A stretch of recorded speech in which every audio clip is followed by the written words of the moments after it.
Ladies and gentleman, आप व्यापारी हैं, व्यापार करते हैं, बिजनेसमैन हैं, आपको पता होगा कि इलेक्ट्रॉनिक इनवॉइस हर वो बिजनेस ओनर के ऊपर एप्लीकेबल है जिनका भी एग्रीगेट एनुअल टर्नओवर 5 करोड़ से ऊपर है। यानी पिछले फाइनेंशियल ईयर में 5 करोड़ से ऊपर का अगर टर्नओवर है तो आपके ऊपर इलेक्ट्रॉनिक इनवॉइस एप्लीकेबल है। ये पुराना प्रोविजन है। अभी इलेक्ट्रॉनिक इनवॉइस कौन से ट्रांजेक्शन के ऊपर? B to B and export. B to B यानी रजिस्टर्ड टू रजिस्टर्ड ट्रांजेक्शन अगर आप करते हैं, मतलब बहुत पार्टी जीएसटी में रजिस्टर्ड है, बी टू बी ट्रांजेक्शन है। और अगर आप एक्सपोर्ट ट्रांजेक्शन करते हैं, इंडिया से बाहर आप सर्विस देते हैं या गुड सेल करते हैं, इन दो ट्रांजेक्शन के ऊपर इलेक्ट्रॉनिक इनवॉइस अप्लीकेबल है। और ये प्रोविजंस पुराना है, ये हमें पता है, ये वेल सेटल्ड। अगर आपको नहीं पता है तो आप इस वीडियो के माध्यम से और मेरा पुराना वीडियो भी आप देख सकते हैं। मैंने इलेक्ट्रॉनिक इनवॉइस पे काफ़ी सारे वीडियोस बनाए हुए हैं, आपको पता चलेगा कि इलेक्ट्रॉनिक इनवॉइस किसके ऊपर कब कहाँ कैसे एप्लीकेबल है, phase by phase. Now what is the new amendment that is going to be come in electronic invoice? B2C transactions. B2C यानी आप एज ए सप्लायर जीएसटी में रजिस्टर्ड है, लेकिन जिसको भी आप माल बेच रहे हैं, सर्विस दे रहे हैं, वो जीएसटी में रजिस्टर्ड नहीं है।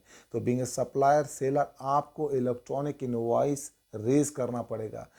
B2C ट्रांजेक्शन्स भी जीएसटी में कवर्ड होने वाला है। जीएसटी काउंसिल इस बात को कंफर्म किया हुआ है और जीएसटी नेटवर्क के जो ऑनर हैं उन्होंने भी इस बात को कंफर्म किया है कि ये प्लेटफॉर्म पूरी तरीके से रेडी है इम्प्लीमेंट होने के लिए। अब वेट कीजिए जीएसटी काउंसिल इसके ऊपर कब नोटिफिकेशंस लेकर के आते हैं, कब एडवाइजरी लेकर के आते हैं। B2C ट्रांजेक्शन्स यानी अगर आपके ऊपर इलेक्ट्रॉनिक इनवॉइस एप्लीकेबल है, B2B ट्रांजेक्शन्स एंड एक्सपोर्ट अभी तक कवर्ड था, B2C ट्रांजेक्शन्स कवर्ड होने वाला है। यानी अगर आप कोई भी सर्विस और माल अगर अनरजिस्टर्ड पर्सनस को बेचते हैं या सर्विस देते हैं जो कि जीएसटी में रजिस्टर्ड नहीं है, उसके ऊपर भी अब ये B2C ट्रांजेक्शन्स के अंदर इलेक्ट्रॉनिक इनवॉइस आपको इशू करना पड़ेगा। यानी आपको क्यूआर कोड और आईआरएन नंबर जनरेट करके इनवॉइस अपने कस्टमर को इशू करना पड़ेगा। तो आप तैयार रहिए इलेक्ट्रॉनिक इनवॉइस के लिए। इलेक्ट्रॉनिक इनवॉइस अब हर वो ट्रांजेक्शन्स के ऊपर एप्लीकेबल होने वाला है। और ये गवर्नमेंट क्यों कर रही है? What is the objective of the government? See, यहां पे बहुत सारे ऐसे बिजनेसमैन है, बिजनेस ओनर हैं जो कि बिना रजिस्ट्रेशन लिए हुए करोड़ों का धंधा कर रहे हैं। बहुत सारे ट्रांजेक्शन्स डायरेक्टली और इनडायरेक्टली मूव कर रहे हैं।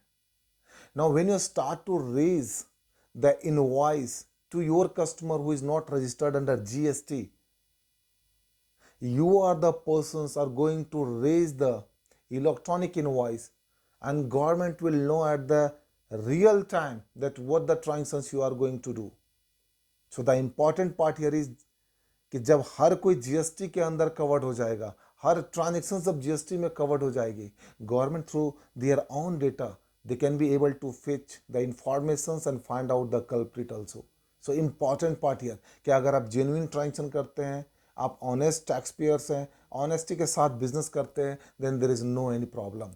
But if you are bringing your business with an intentions कि आप बिजनेस में कहीं ना कहीं कोई फ्रॉड का काम करते हैं, किसी तरह के ट्रांजेक्शन का सिर्फ मूवमेंट करते हैं, ट्रांजेक्शन डायरेक्टली और इनडायरेक्टली से मूव करते हैं, जीएसटी के साथ आप सही से ट्रीटमेंट नहीं करते हैं, then the time has come to start to do something better with your GST compliances. Because जिस दिन आपके ऊपर नोटिस आएगी ना, आपको सूद समेत पैसा भरना पड़ेगा। तो तैयार रहें, आप जीएसटी कंप्लाइंसेस ऑनेस्टी के साथ करें। And if you are finding any kind of difficulties in GST compliances और other regulatory compliances, then do not hesitate to comment on my inbox. आपको किसी भी तरह का परेशानी लेने की जरूरत नहीं है।